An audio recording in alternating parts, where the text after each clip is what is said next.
નરેન્દ્રભાઈ જુઓ, એક વાત સ્પષ્ટ છે કે આરટીઓમાં નિયમ નથી કે ડેશબોર્ડ ઉપર ના રખાય. હું તો તમારા લોકો માટે કહું છું કે તમારા જેવા પવિત્ર લોકો, ભરતભાઈ જેવા પવિત્ર લોકો જે ખેસ પહેરતા હોય એવો જ ખેસ પેલો પહેરે, બરાબર, એ લગાવે ત્યાં આગળ.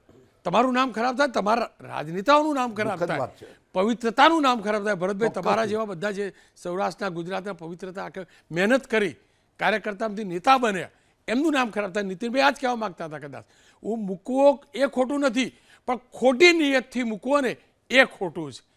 ખોટી નિયતથી મૂકવો ને એ ખોટું છે. દિવંતભાઈ, આપ શું માનો છો? વેલ, રોનકભાઈ, તમે છેલ્લી 10-15 મિનિટથી જે મથો છો આપણા સમાજમાં ચારે બાજુ જોવા મળતા એક બર્નિંગ ઇસ્યુ ઉપર, એને એક લાઇનમાં જો કહેવું હોય તો હું એટલું કહી શકું કે પાવર કરપ્ટ્સ, એબ્સોલ્યુટ પાવર કરપ્ટ્સ એબ્સોલ્યુટલી. આનું ગુજરાતી કરવાની જરૂર એટલા માટે નથી કે આ બંને શબ્દો લોકોને સરળતાથી સમજાયા હોય છે, પાવર અને કરપ્શન બંને. તમે જુઓ, એક સ્વાભાવિક પ્રક્રિયા છે. તમે જેટલા આક્રોશિત થયા છો એટલો આક્રોશ મને એટલા માટે નથી થતો કે છેલ્લા વર્ષોથી આપણે આ જોતા આવ્યા છે.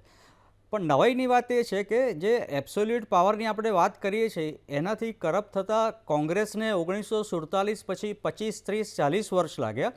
પણ બીજેપીને કેન્દ્રમાં આવ્યાના માત્ર 11 વર્ષમાં જ આ કરપ્શન આપણને જે જોવા મળે છે. કારના આગળના બોનેટ ઉપર તમે જેમ કીધું કે દુપટ્ટો મૂકવો, કાર ઉપર લખવું કે હિન્દુ રાષ્ટ્રના વસ્ત્રાપુર પ્રખંડના પ્રમુખ, આ પ્રકારની જે વસ્તુઓ છે એ બધી કાર્યકર્તાઓમાં સ્વાભાવિક થઈ છે અને એનો દુરુપયોગ પણ થયો છે.